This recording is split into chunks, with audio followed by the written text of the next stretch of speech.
The name on the front is a hell of a lot more important than the one on the back. Doesn't anyone notice this? I feel like I'm taking crazy pills. But it ain't about how hard you hit. It's about how hard you can get hit and keep moving forward. Wham! Kazam! First try. Why so serious? He's a fast killer. I love the smell of napalm in the morning. I'm drinking. I've been drinking green tea all goddamn day. I don't know. I have a bad feeling about this. Hello, everybody. You are listening to the Good Day for a Movie podcast. We are brought to you by GD4GD. Head on over to gd4gd.com. Again, that's the number 4 in GD4GD. And buy some dope gear, because $10 of every sale gets donated to their nonprofit partner, which is currently the Pink Agenda. It's a nonprofit group. They're focusing on raising money for breast cancer research, an awesome cause. October, the month of breast cancer awareness. So go help those guys out while you also help out a good cause. So they've got some pretty sweet stuff. heck yeah, they do. The coolest stuff, I'd say. I'm a little biased, but I'm Jacob. Alongside me, as always, Tate. Your boy. And our anonymous third co-host. Mr. Anonymous. Mr. Anonymous. Who we still won't name. Mr. Anonymous. And we never will. Unless we make $1 million. Yeah. Then we'll name him. Mark Cuban buys us. Personally. Like, he needs to purchase me. And he demands that we release who he is. That's like the only situation, I think, where I'm going to allow it. Do I get the money? No. Me and Jacob will split it. Yeah. Well, no, we're the ones putting our names out in front of the money. Exactly. So, which means we get it. Do I get anything? No. To keep doing this podcast with us. Whatever. I'm feeling a little sassy today. I'm going to be coming at you all weird. day. Bring it. It's time to get weird on this podcast. I'm going to be coming at you all day. Okay. I hope you're ready. I'm always ready. I got my drink. I'm ready. We are drinking Old Milwaukee's. Tate is drinking wine because he thinks he's LeBron or something. You know, I'm a bougie bitch. Isn't it Mello who's like into wine? Mello's like a wine collector or something. No, that's Mello's dope. Maybe it is LeBron.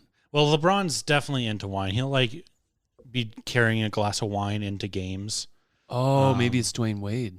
No, I think it's CJ McCollum. Everybody you're naming CJ sounds McCollum? like a yeah. CJ McCollum brought like I think it was like $10,000 worth of wine into the bubble. Big sell baller. it. Oh, well, I was talking about like for the Olympics when they had like Mello, Wade, and LeBron. Apparently, one of them took him to like France to his vineyard or something. I don't know. It might have been Chris Paul.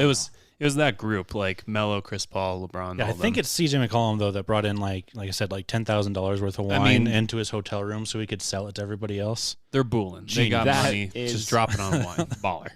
Yeah. All right, Tate.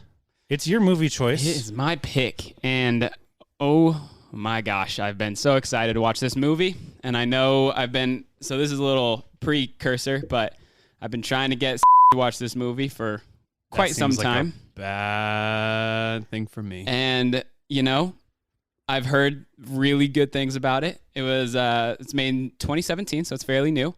It's got our boy R. Pats. I know you love that. Twilight. Man, I know exactly what it is. It's the movie Good Time. I'm very excited about this. It says it's a mystery thriller drama, kind of like crime type movie. All I know about it, I don't know that much about it, but it just says that after a botched bank robbery lands his younger brother in prison, the kid, I'm assuming that's this Connie guy is going to be our Pats, embarks on a twisted odyssey through New York City's underworld to get his brother Nick out of jail. Interesting. Directed by the Safdie brothers, who are the same ones who directed Uncut Gems.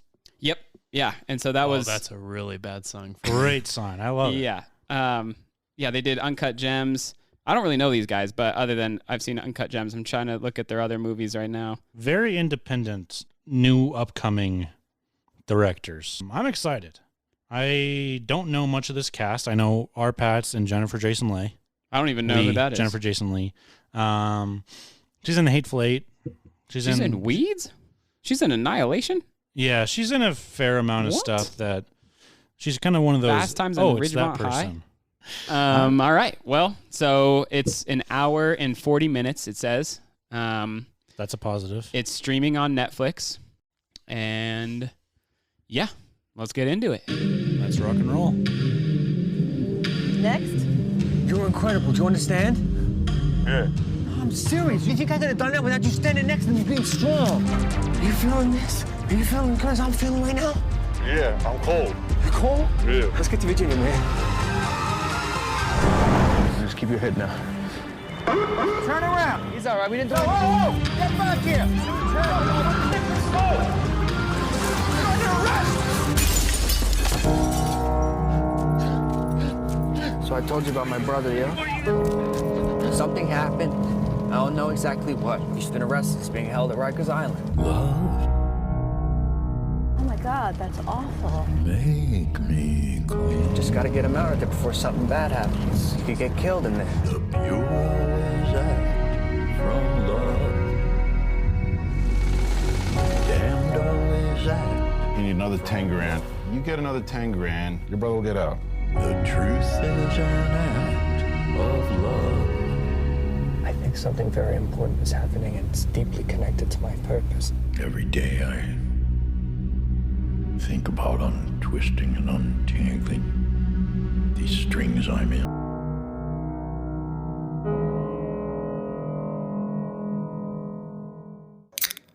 All right, we're back.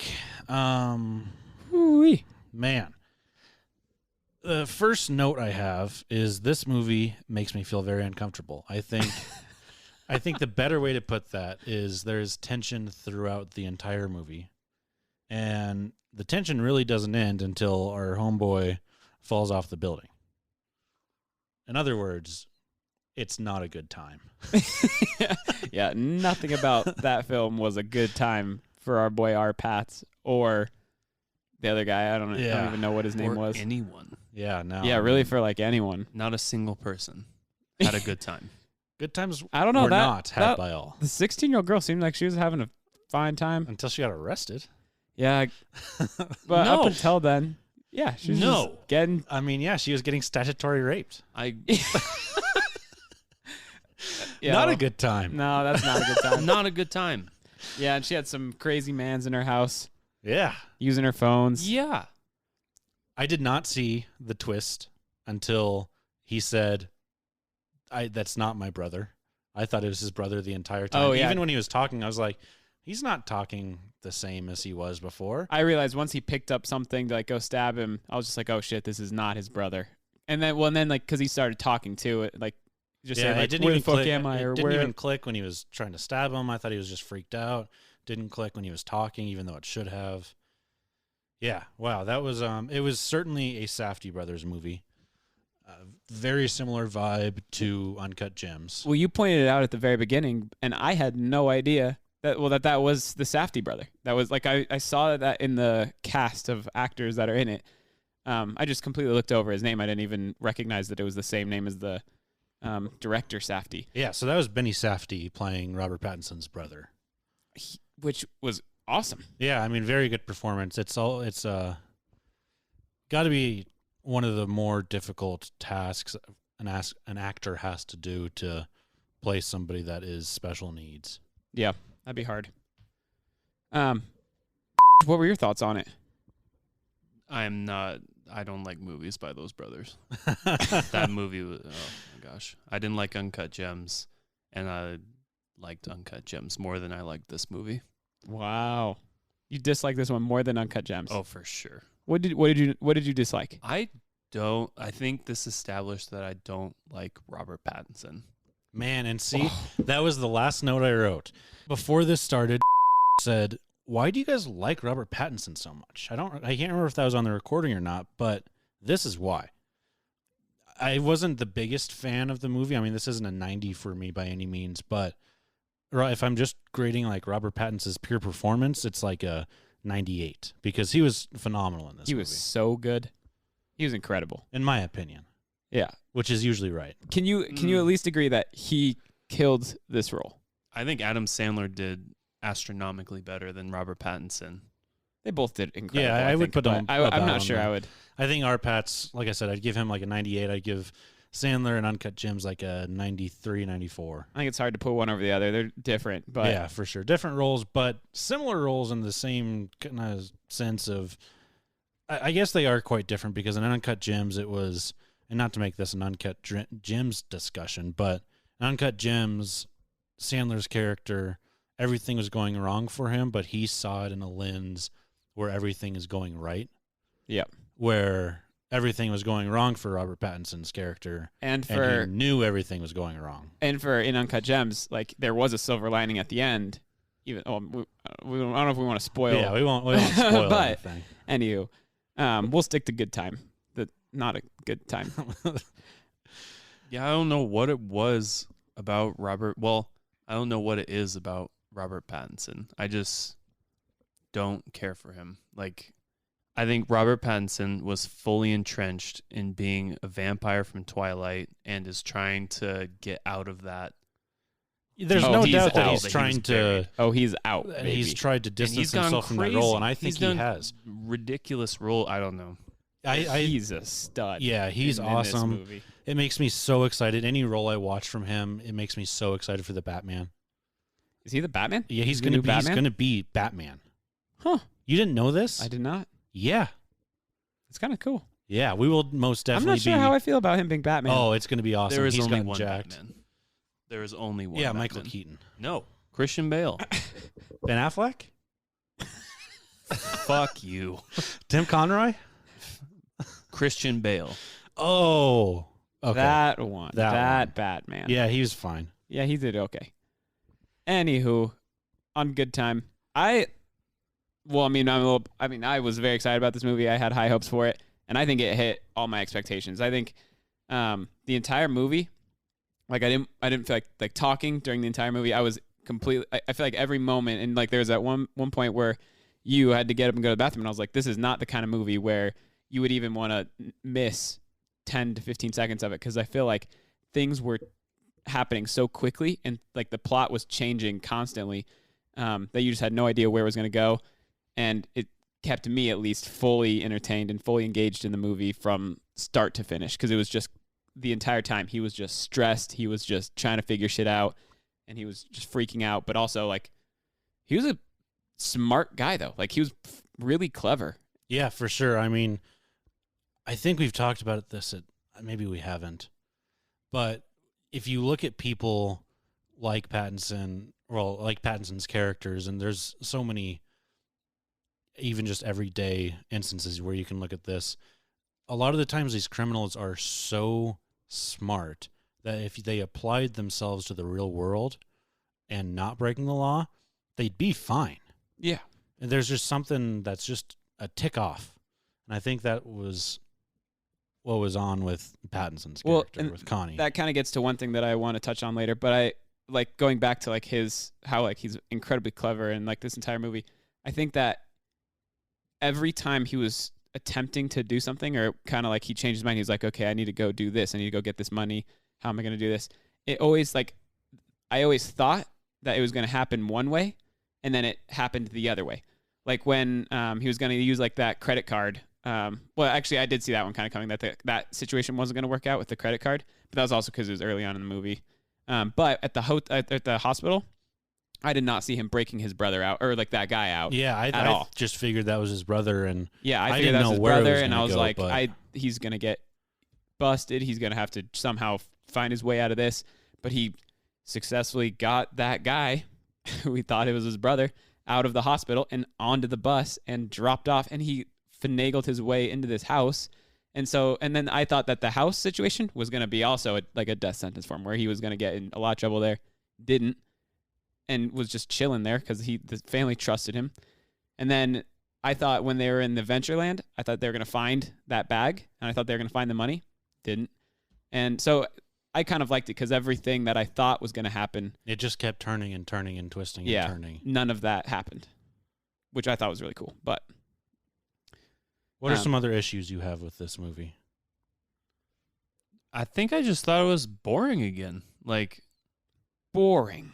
yeah, Oh my- like you thought it was fully captivating. I was just like, okay, shit's going down. Oh man, he's just going deeper in the rabbit hole. Oh, he's just going, like, I know that if I lose interest in a movie, I'm more tempted to look at Instagram than pay attention to the movie. And I looked at Instagram like 10 times during the movie. Oh my gosh. Yeah, I don't think it was this gripping, intense, hold your eyes on the TV every single second, but I don't think it was boring. I certainly looked at my phone more time than I guess I shouldn't say more time than I watched the movie, because I was intrigued by the movie and it did keep my attention. But there were a few moments here and there where I didn't feel like I would be losing anything if I wasn't watching and was just listening. Which actually there was a big play that happened in the Broncos game mid-movie where we did pause it because your boy won some money on that touchdown. Yeah. Which was more interesting than the That movie. Yeah. Whoa. I mean, football will always be more interesting, I think. I'm happy because I won that bet and because I just watched a good movie. I'm a winner tonight. I had Everything's a coming good up time. Tate tonight, I guess. I had a good time. There we go. We found the person. We found the person throughout this movie that had a good time. It was me. We did, yeah. But I think, kind of going back to the boring part, a third of the way into the movie, I was like, two situations. This guy's fucked, or something magical happens, and he gets his brother out, and they're okay. And if it was a second, it was going to be like it was going to be so impossible. It was just going to be bullshit. And I was going to be upset that they got away with it, or he got fucked, which he did.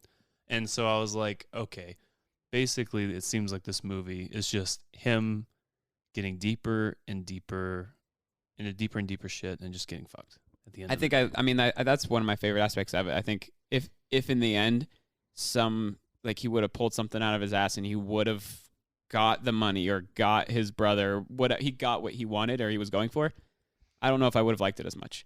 I think that just because I think a big thing that I've realized that I like when it comes to movies is how realistic the plot is or how realistic characters react to certain things. Like if I see it and I say, oh yeah, that's how a normal person, or that's how someone in his shoes would act.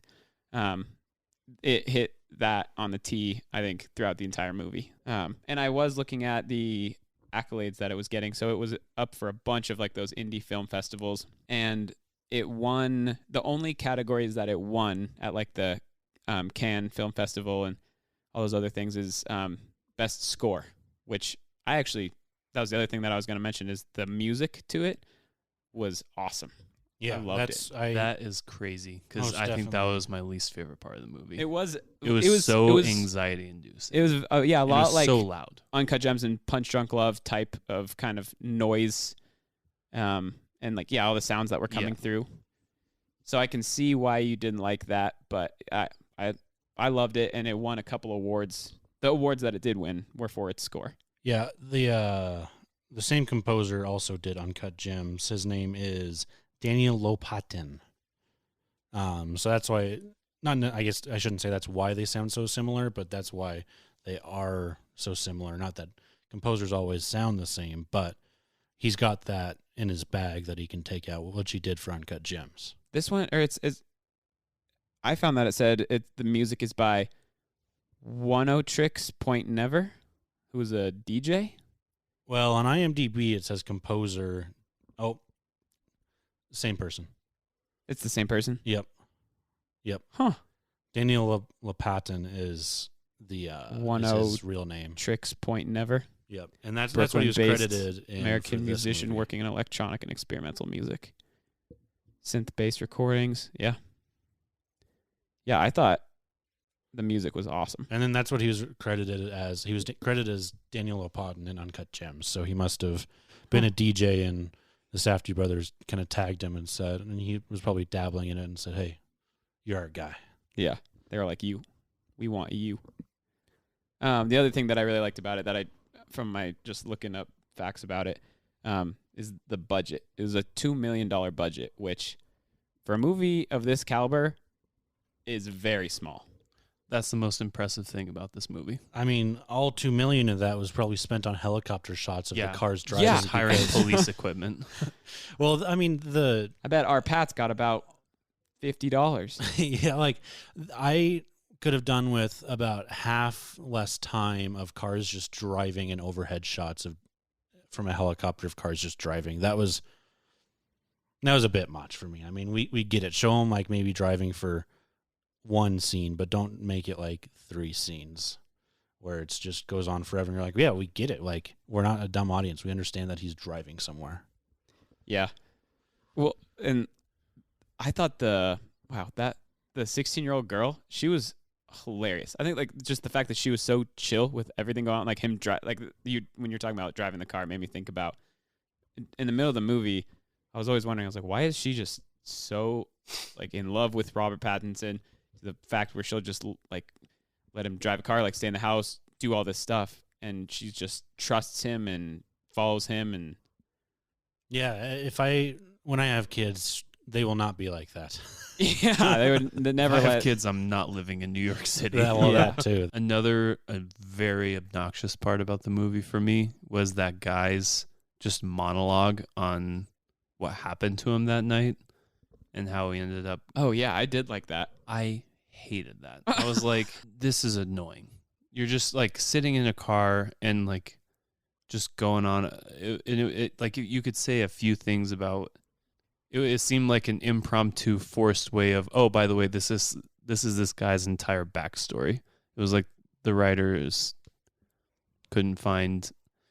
They felt it was necessary for the audience to know his entire backstory, but thought that was the only way to make them see it, or to make them know it. And I was just like, so unnecessary, so forced. I would have rather known as little as possible about his backstory than the whole backstory. You would have rather known as little as possible about this entire movie, it sounds like. But yes. He they didn't tell his whole backstory. He just kind of said basically the night before. The last 24 hours. Pretty much the only important part for the movie. Yeah, which that's what I'm saying is like that's why they included that quick. It was like probably 2 minutes of him telling his last 24 hours and how crazy it was. I mean, he could have just said like, "Yo, I was with these acid guys. There's acid. There's money in Adventureland. Let's go." Yeah, I mean, I don't fully agree with you on it, but I do a little bit. I think that it didn't need to be as long as it did, with just kind of like with the driving shots. It could have been a little like half the time, and we could have gotten the point. But I did enjoy a lot of the scenes in it. Also, by the way, A24, awesome studio. Uncut Gems, Lighthouse, this one, Hereditary. Lighthouse is another one with our paths. I've heard Mid-90s is awesome. Midsommar's great. I've heard Moonlight is really good.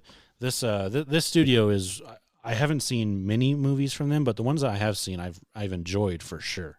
So I was trying to look it up and try and find out how much Pattinson was paid for the film because it was such a low budget. But I ended up reading this really good article that was on the directors, a little bit on Pattinson.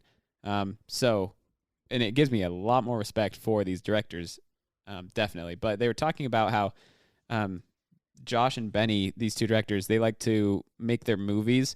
They said that, like in an interview that they did, if they are given $20 million as a budget, they're going to act like they have $50 for the budget, because that's just kind of like their mindset about shooting films, is they like to make that kind of grungy, dark, like unknown kind of cast. Like they talk about how they do a thing called street casting, and so they'll try and just find random people that they just meet and get them in their movies. And so this was only their third movie, I found out, and Pattinson actually emailed them out of the blue saying, "Hey, I want to be on one of your next upcoming projects." And so they were really surprised by that, because they're like, "Holy cow, this is our Pat's, our boy." But so sounds like Pattinson was not paid a lot, but they said that he kind of took the attitude of trying to, like we were talking about, renew himself. And he was they said that he seemed like he had this attitude in him of he was trying to be a street caster, like someone just off the streets who's just fresh into the scene. And so he had this whole mindset of renewing himself kind of in this film. And that was, so he completely wanted to redefine who he was as an actor.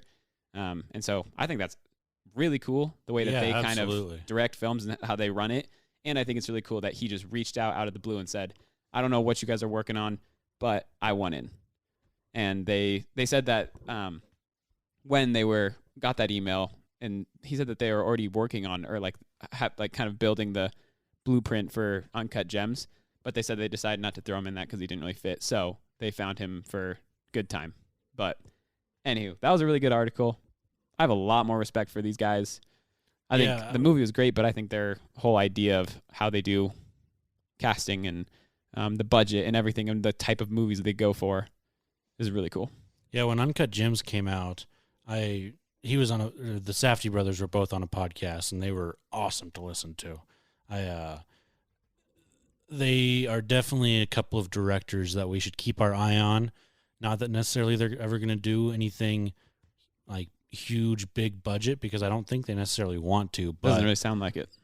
When they release new movies, I will probably be there. Yeah, in fact, I don't know how many movies they have out, but their first one they said was in 2014, and I'm just kind of interested in seeing all of their movies after seeing these two. One thing that they also mentioned in this article was that the directors see Pattinson, they see Connie as the hero character, because he isn't a bad guy. He's a good guy that's just trying to do, he has this, basically he's just relentless in his vision and his goal of what he wants to do. And that's why he's their hero, is because he just doesn't accept anything else, always is attacking and always pushing forward this agenda of trying to save his brother. And I thought that is a really cool way to look at it, because I knew that I liked his character, because, I mean, he's clearly not a bad guy. He didn't really wrong anybody in an intentional way, but he was just always trying to help his brother out. Yeah, and I think that is partially true. I understand that that's what the filmmakers said, but I don't think he's definitely the protagonist of the movie, but protagonist doesn't always have to be good guy. I don't look at him as the hero of the movie. I just look at him as this, and he's certainly not a bad guy. He's not like he didn't kill anybody, but I just wouldn't classify him as. I guess he wronged the security guard. Yeah, they kind of really fucked that security guard's life up. Yeah, big time. They totally fucked that guy up. Like big time. Yeah, that was. And hey, that was savvy of hypocrisy. He pretty much fucked his brother too. Like, he brought his that's a fair argument, mentally disabled brother into a bank robbery. And he starts running, and then he basically, he takes a full 50-yard stride ahead of him, turns a couple corners, obviously out of his line of sight, and then in that scene, I was expecting him to turn and look back at him. Didn't look back at his brother at all. He just was dead sprint and fully expecting him to be behind him. But and then he was like, which I agree. Oh, hey, you know what? I got my brother into trouble. I need to figure out, because I'm this clever little cat. I can do it. I'm fucking no.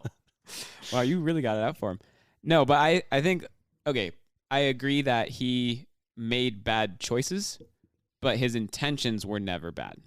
His intentions were always good. He took his brother out of that, in that initial scene where he kind of breaks his brother out of that meeting. He does that because he is under the impression, at least, maybe because he talked to his brother, I think, but that his brother hates that place. And so he was kind of breaking him out of there because he was like, you don't want to be here. Let's get you out of here. And then his intentions obviously weren't to get his brother in trouble, but his choices were poor, and it got people in trouble, but his intentions, I don't think, were ever wrong. He robbed a bank.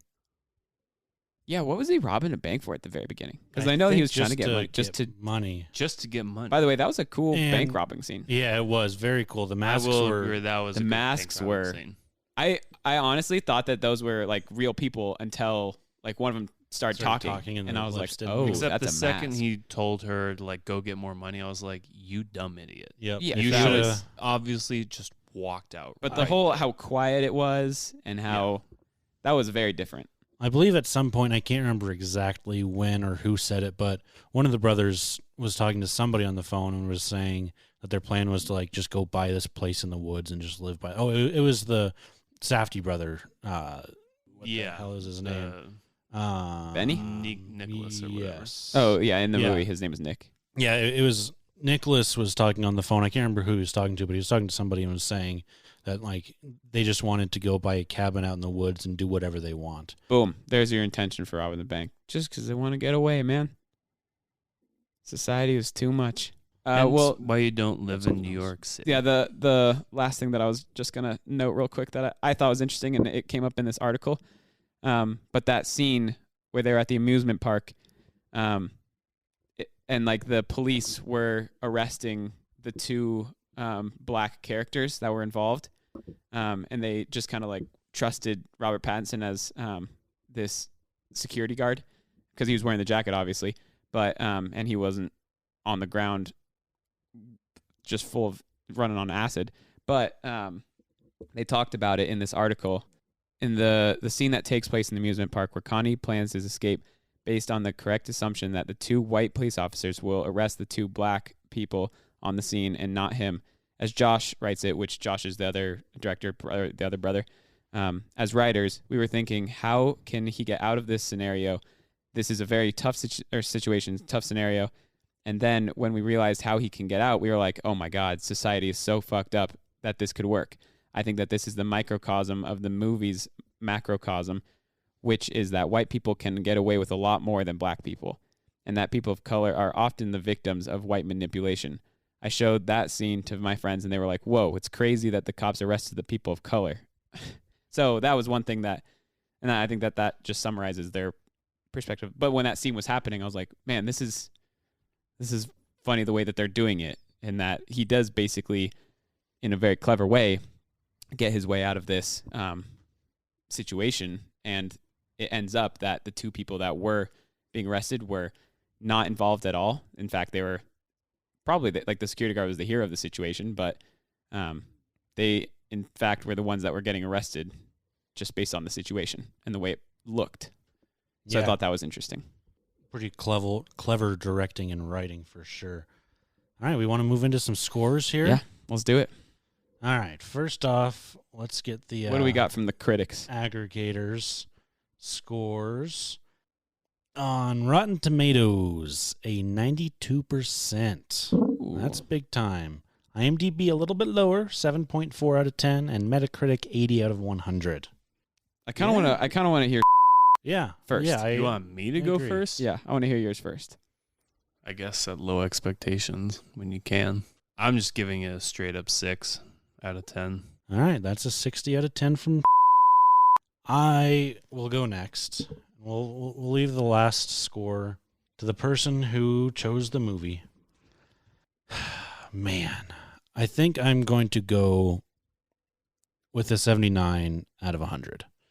I didn't love it, but I loved the performance. I did like the story. There were just a few, which I've mentioned, directorial choices that I just wasn't the biggest fan of. So yeah, 79 out of 100 is what I'm going to stick with.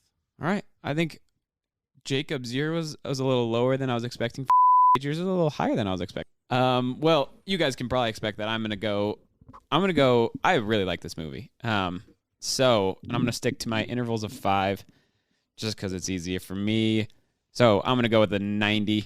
Yeah, I love this movie. I thought it was great. I love the fact that there's like 5 characters. Like the cast was literally like 5 or 6 people. Just a small, low budget film.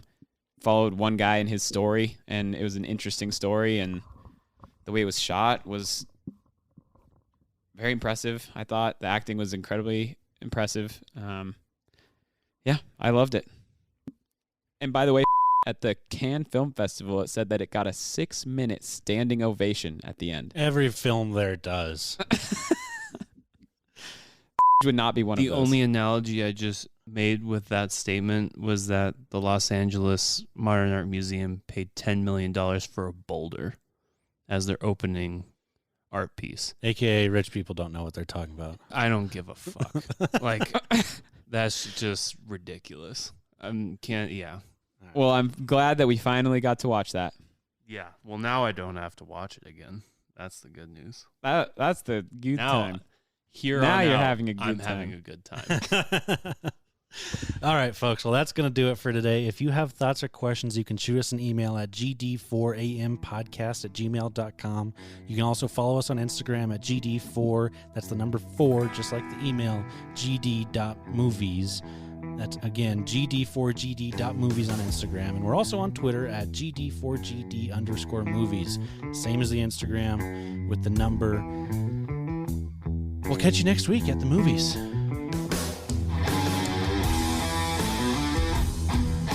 When you come to the end of the line with a buddy who is more than a brother and a little less than a wife, getting blind drunk together is really the only way to say farewell.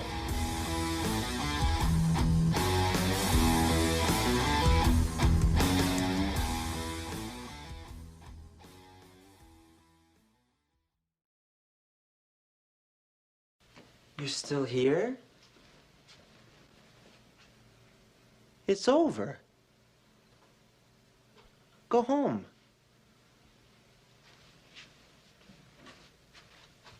Go.